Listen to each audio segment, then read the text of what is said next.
Hello, and welcome to what I hope is going to be, no, I don't hope, I know it's going to be the best syllabus video that you've watched all day. I feel strongly about that. Okay, I hope that you enjoyed the week off in the snow, got to do some snow activities. In this video, I'm going to talk through the syllabus in a kind of accelerated way in what in a normal semester we would have spent most of the first day of class doing. But in class we're not going to spend any time on the syllabus. The burden is going to be on you to watch this video and make sure that you fully understand all the parts of the syllabus. To reward you for watching this video outside of class, I will in this video ask you to send me an email with the answer to a few questions about what you've learned from the syllabus and this video. So pay attention as we go through the video, and I'll tell you to jot down the questions, and then you can compose your answers, put them in an email, and send those to me. If you use AI to answer these questions and AI composes your email, you are off to a very, very bad start in the class. So here at the top of the syllabus is our course information and my information. Our course is Civil Rights in America. And my name is Dr. Rydell. You can call me Dr. Rydell or Professor Rydell. That is how you pronounce my last name. Actually, that's how I'm used to pronouncing my last name, Rydell. Try it one time. Rydell. Oh, I wasn't supposed to participate. You were. You didn't say it. I'll say it again, then you say it. Rydell. All right. I don't know if you've got it or not, but we'll find out. Our class meets Monday, Wednesday, 1 to 2:15. My office is Humanities 275. If you have a hard copy of the syllabus in front of you, which I hope you do, I encourage you to circle that or something, because you'll see in a little while that you have to visit my office. My office phone is right here, and my email right here. You can actually click the link from the email here, and it should send me an email from your Outlook. My office hours are listed here. I have office time after our class each Monday and Wednesday. I'm actually there Monday, Tuesday, Wednesday, Thursday, this 2:30 to 3:15 block. And then starting February 10th, I'll also be there in the morning on Monday and Wednesday for office time. See the asterisk part? This is so important. This course offers you a special opportunity to experience the world before the 21st century. No laptops or cell phones are permitted during our class periods. Cell phones should be put away before entering the classroom. Some of you will have a difficult time with this, but we will try to get it worked out. We are trying to make the classroom a refuge from what is an assault on your attention span. This has been going on for most of your life if you're 18, 19, 20 years old. And so in our classroom, we're having our phones put away, and not just like sitting on the desk, but put away. It should be in a bag, turned off when you enter the classroom. You don't have to enter the classroom 10 minutes before class. You can stay in the hallway on your phone right up until class is about to start. Come in 30 seconds before we begin with your notebook ready to start, and that is totally fine. But when you come into the classroom, we're trying to see each other, to talk to each other, to recognize each other as human beings in the world existing together. And it's sort of archaic now, but this is the way we used to live. We just turned to the person next to us and we were like, hey, what's up? And you'd start talking because there was no screen to look at. Okay, so we're going to give that a try, and based on past experience, about 80% of you will come to love it. We'll see. Next, this is so important. There's a no AI policy in the course. Here at Montgomery College, at the current point in time, there is no college-wide AI policy. So you will encounter different AI policies with different professors, and the burden is on you as a student to understand the policy in each course. And in this course, policy is pretty straightforward. Don't ever use it. This course proceeds from the premise that learning happens in the brain, and having generative AI produce any kind of work for you or ideas for you is counter to having the brain do what the brain can do. In this vein, you'll see as we go through that I've tried to kind of AI-proof the class, but I would just urge you in all your classes, there's lots of students who think that AI can be a wonderful shortcut through college, and if you are not developing skills that college is trying to have you develop, and you're having AI do things, then who is going to hire you? Do you know what I mean? Like, if you can't do things, but you can have AI do them, then wouldn't people just have AI do them and not hire you at all? So it's important to develop your brain the old-fashioned way. And hopefully this course is part of helping you do that. This course, oh, I didn't mention, but if you do use AI for some part of the course, you will fail the course. So please don't do it. Course objectives. See the things marked with the bullet points?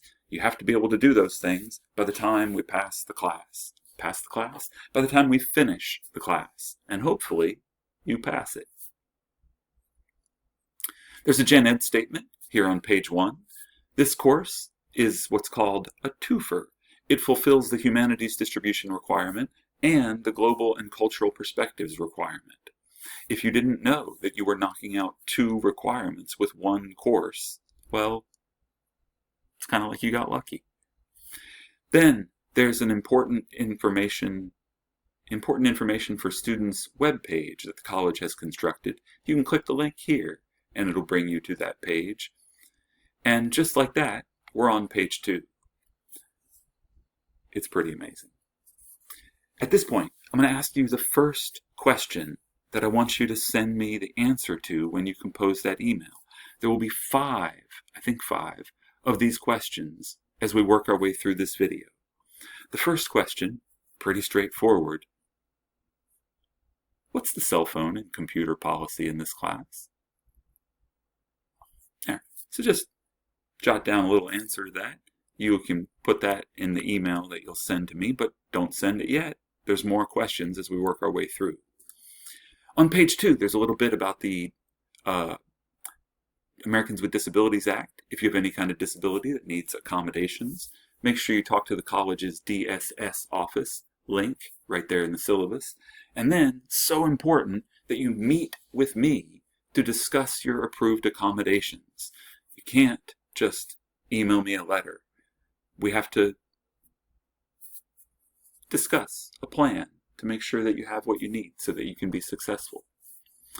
You'll have an opportunity to do that when you come visit me in my office. The college offers learning centers, which can be helpful for your academic success in all sorts of courses across your college experience. There's a math learning center, a science learning center, reading, writing, all these things. Take advantage of them. Don't struggle in a class and not get help. Help is available. Now, we're in the assigned materials section. In this class, there is no textbook. No textbook that we are all going to read a chapter, or in my experience, not read the chapter for many students. No textbook. Instead, we're going to have a series of lectures in the class that cover topics related to civil rights. And then, beyond those lectures, you're going to read a book and watch a movie. You're going to select a book from the list here on the syllabus. Now, there's one selection that is actually 2 brief books, which breaks the rule that I just said, which is that you're going to read a book and watch a movie. But if you make this first selection, you're actually selecting 2 brief books. which together come out to be about the same length as the other books. Okay, so you're going to be reading a book, or perhaps in one case, 2 brief books, and watching a film. The highlighted texts that you see here on the syllabus are available to read free online through the MC library. Just copy the full title and go to the MC library homepage, make sure that you have the correct author as listed on the syllabus, and you should be able to read those options for free through the MC library online. I can't read a book online. I mean, I can do it, but I don't retain it and understand it in the same kind of way as if I'm physically holding a book. Because that's the way it works for me, I encourage you to get a physical copy of your book. You can order them from Amazon and have it shipped right to you. I also have copies of several of the books in my office, and which students have donated from previous semesters. And so if I have the book that you've selected, you can swing by my office and I can loan it to you, and you just give it back at the end of the semester. Okay, so you're going to read a book, watch a movie. When you think about your selections, you'll refer back to the list here on the syllabus. The best way to make your selections is to use the Amazon webpage. You don't have to order your book from there. You can use any other kind of service if you want to avoid Amazon. But some sort of Amazon's a good place to go, where you can then put in the book titles one by one and just search up Amazon's page for the book and read a little bit about the book. Do not judge the books solely by their titles, but instead spend a little time researching what each book selection is about. And do the same thing with the 3 documentary film options. In this case, I think YouTube can be a good resource, and you can just watch a trailer for each of the film options to wind up picking the one that you're going to do. In class, you'll have the opportunity to explain which book and movie you picked, what they're about, and tell me a little bit about the other selections, the ones that you did not pick.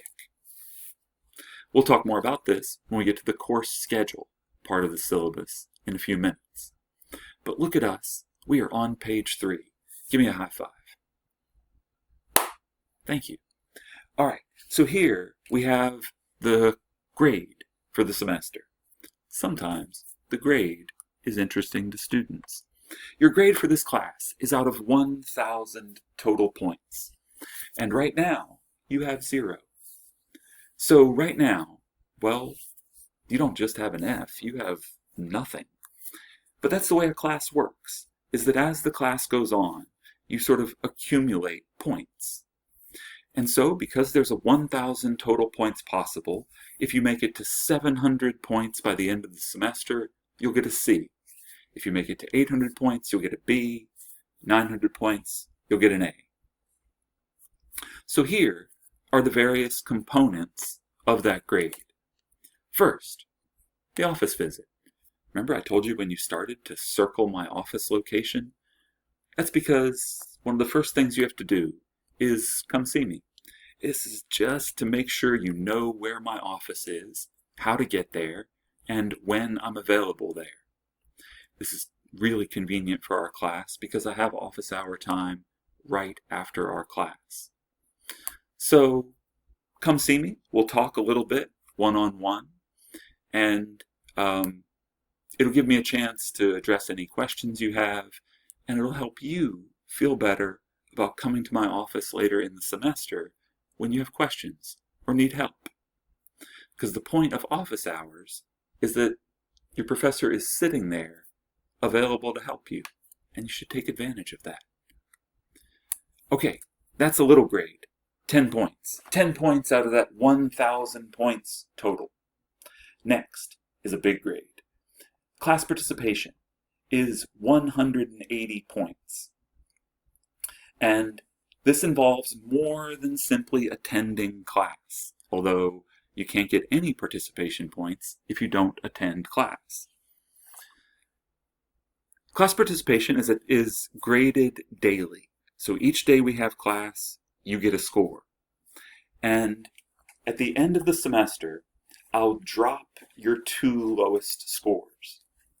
So that means if you missed 2 classes, you'd have 2 zeros, but those zeros would just drop out of your grade and they wouldn't affect you. This means, in effect, you can miss up to 2 classes with no effect on your grade.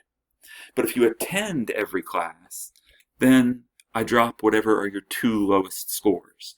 So if you had, say that each score was out of 5, and you had all 5s but 2 4s, those 2 4s would drop out, and then you'd have perfect score with all 5s. Okay, class participation, a big part of your grade. We'll talk more about how this works as we work through the grade section here and then the next part of the syllabus. The next big chunk of your grade is the reading and movie assessments. So remember, you're going to pick a book, maybe the 2 small ones, and watch a movie. The first step in that process will be the assignments selection. That's where, in class, you'll explain the book and the movie that you picked. You'll tell me a little bit about what they're about, and then, more vaguely, you'll tell me about the other books and movies, the ones that you didn't select. You'll be able to do that because, remember, you spent some time looking each of them up, doing some research. So this little step is only worth 5 points, but you have to get at least a 3 to proceed. So if you get a 2, then you can't do these next steps. Now, I don't want anyone to fail the class. So if you don't get at least a 3, you'll have to retake this, which is just a bummer. It means you have to come by my office. There's a deadline. It just makes it stressful. So when we get to this step, prepare well for it, come into class, ready to do it. Then, later in the semester, we'll have 3 reading assessments, where in class, you'll answer questions about the book that you're reading. And these assessments will roughly split the book up into thirds. So if your book is 210 pages, you'll read roughly 70 pages for the first assessment, 70 for the second assessment, 70 for the third, roughly. 3 reading assessments, 50 points each, 150 points total. And then a movie assessment on a separate day of class, asking you questions about the movie that you watched, worth 45 points. So those things together are worth the 200 points that you see here. We'll have 2 map quizzes, which will cover the geography that's important for understanding the history of civil rights in the country. So often, students' historical understanding flounders because they don't understand geography. Like if I tell you that someone moved from Alabama to Minneapolis, and you don't know where those things are relative to each other, then what I said doesn't really make sense. So, geography, important for historical understanding. For these map quizzes, you'll get a review sheet ahead of time, tell you exactly what will be on it, no surprises. We'll have 2 class debates, which will involve role-playing as though we are back in a specific historical moment. Together, these 2 debates are 90 points, or 9% of your overall grade. We'll have 3 tests. The tests are based on what we do in lecture. And The test will be short answer, essay. You get a review sheet ahead of time. You'll have almost all the questions that will be on the test ahead of time. So it's a matter of studying effectively. We'll have these little key term quizzes, 7 of them, 10 points each. Let me see how much that is if we have 7 of them. 10 points each, we have 7 quizzes. 70 points total for the key term quizzes. When we get started in our first real class period, I'll explain to you what the key terms are and how the quizzes will work. They're fill in the blank. And for each quiz, there's a quiz pre-page posted on Blackboard that will help you prepare. The next, well, that's it, actually. If you add all those parts up, they add up to 1,000 total points. However, if you are trying to get an A in the class, this part is the key. It's the only real extra credit in the course. Remember that no laptops or cell phones are allowed in the class, and so for a first day of class, make sure that you come to class with a plan to take notes by hand. With a notebook, you can either bring one of those spiral notebooks or what is in some cases a better option, like a little 3-ring binder where you can put loose sheets of paper into the binder.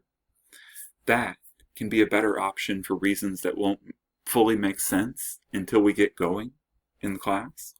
But one way or another, come to class on the first day with a notebook and prepared to take notes. Then, when we get to test number 1, if you have all the notes that are the test 1 material, you'll get 15 bonus points added to your test grade. And then we have 3 tests. So at test 2, you can get another 15 points. And at test 3, a third 15 points. So if you just keep up with the notes, we'll talk about what that involves in just a moment.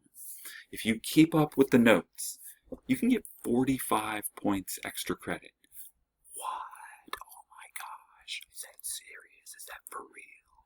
Yes, 45 points extra credit. And that's 45 points out of 1,000. That's like half a letter grade. Oh my gosh, that's amazing. Yeah, so do it. Based on past experience, half or less than half of you will actually do it. And those who don't won't do as well. Lots of them, not all, but lots, will fail. Okay, ways to succeed in the course. We're on page 4. We're amazing. Let's pause and let me ask you a second question. So remember I gave you the first question a while ago. Question number 2 is, how will you go about selecting your book and movie? All right, that's question number 2. How will you go about selecting your book and movie? So just based on what you've learned, tell me how you're going to do that. Okay, page 4. Good stuff on page 4. Ways to succeed in the course. And I'm just going to race through these quickly, counting on you to read them in full. Number 1, come to class. Like I told you, you get 2 of your lowest participation grades that drop. You cannot have your phone out in class. If you're trying to be on your phone and being sneaky, I'll tell you to put it away. If we continue to struggle with it, I'll tell you that you have to leave the classroom. And if you're that connected to your phone, then just drop the class right now. Do you know what I mean? Because you're hearing this and you're like, oh my gosh, I can't be apart from my phone for 75 minutes twice a day. Is he tripping? If that's, then just drop it. Take something different that it will work better for you, where someone doesn't care about you and just lets you be on your phone the whole class period. Number 2, use our Blackboard page. So much information on Blackboard that's important for the course. Number 3, use your MC email to contact me. Do not send me messages through Blackboard. Instead, open your email. Send me an email. I will see you and respond to you so much quicker. Also, don't use your Gmail or any other email account, just your MC email. Number 5, take good notes. Review your notes. Number 6, plan on spending 2 to 3 hours of preparation for every hour spent in class. This class generally falls around the 2 hours of preparation for every hour spent in class, but because we missed our first week, it'll be a little more than that, and it'll be tilting more to closer to 3 than 2 hours per hour spent in class. Just to make sure you understand what that means, we are in class for 2.5 hours per week, so you should figure on 5 to 7.5 hours of work outside of class each week. So if you think, okay, this class could take 10 hours a week, that would be a good, upper end estimate. One little variation there, sometimes people working in their second language do incredible work, but have to put in more time than that. And that could be the case for some people. But for most people, I think, that's kind of an upper limit. Participation's a big part of your grade. Get to class on time, come to class prepared. Number 8, if you decide to drop a course, do the paperwork. Number 9, don't cheat. We are rolling. Class and the notes, how it works. This class is flexible in your ability to acquire the material. I have recorded all the lectures from the entire semester. And what we do in class will be our own special journey through each lecture. Every time I work my way through a lecture with a group of students, it's a slightly different path. People ask different questions, I cover slightly different things. But if you miss a class period, there are videos that you can watch, which means you're not going to be at a disadvantage for the test.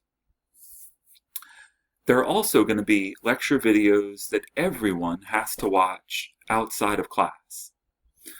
So let's walk through it as it's laid out here on the syllabus. Syllabus? Is that what I said? Syllabus. I'm sticking with it. Class meets Monday, Wednesday, 1 to 2:15. After class each day, I will post videos on Blackboard that duplicate what we cover in class. If you attend class and take good notes, you don't ever need to watch those videos. Okay, so that's what I was just saying, right? But if you missed class that day, you can go to Blackboard and watch the lecture material that you missed. Okay, but note the part in red. This is the part that applies to everyone. After almost every class, the posted videos will include additional lecture material that you'll need to watch after class. This material will be 30 to 45 minutes after a Monday class and 80 to 100 minutes after a Wednesday class. So this really is the bulk of, or a big piece at least, of that work outside of class. It's like after the Monday class, you need to make sure that you have, 30 to 45 minutes to watch some lecture videos before we meet again on Wednesday. And then after our Wednesday class, you need 80 to 100 minutes to watch the videos that are due before our Monday class. Okay, so this is like the most basic commitment that I'm asking for you in the class. Is like, can you watch these videos? Can you do this? Can you give the class this most basic thing that the class is asking of you? Which is, okay, I can commit to this. After the Monday class, I gotta find 30 minutes, maybe 45 minutes to watch these videos and take notes. And then over the weekend, maybe an hour and a half or so. And if you feel like, I can't do that, I'm too busy, then again, you should drop. Because if you can't make that commitment, then you won't have most of the material, you won't have lots of the material for the test, and you will likely fail. But if you get on this train, come to class, take notes, watch the videos, take notes, then remember, you're going to get 45 points extra credit. So get on the train. Okay, my third question then is, can you do it? And by do it, I mean what I was just saying. Can you watch these videos and take notes?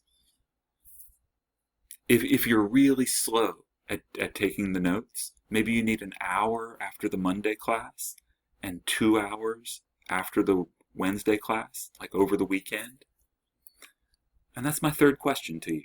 Do you feel like you can do that? And I guess I feel like if your answer is no, then maybe you don't need to send me the email. You could just be like, maybe I shouldn't take this class. So hopefully your answer to number 3 is yes. And then my fourth question is, what's your plan for taking notes? You know, like what kind of notebook, what kind of system are you going to use?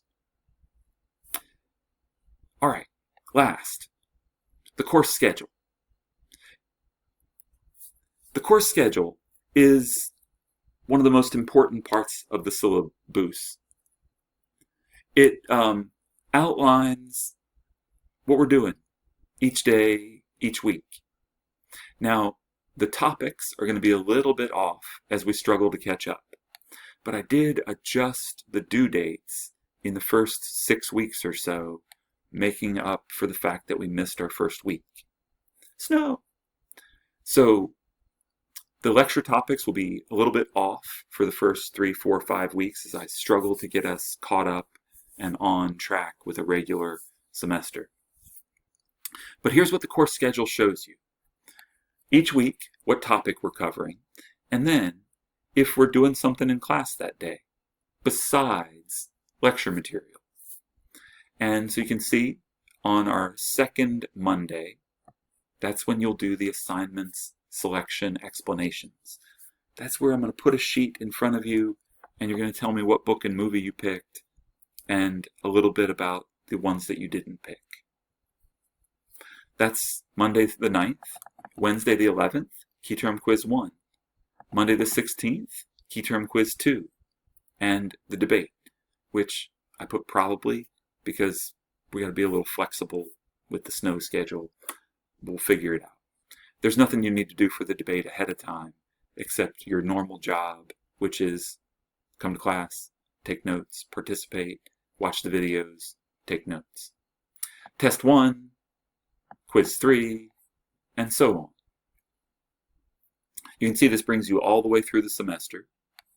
Here's the first reading assessment, the second reading assessment, the movie assessment, and the third reading assessment, and then test 3, which we will do during our course's final exam period. Notice that that takes place at a time different than our regular class meeting. You don't need to worry about that until we get to May, but when it's May, remember to go back and look at the syllabus, because that tells you when our exam time is.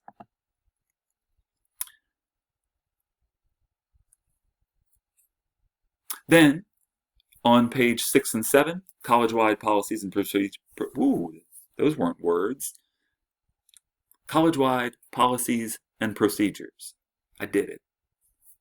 One of the most important parts here is this bit about participation.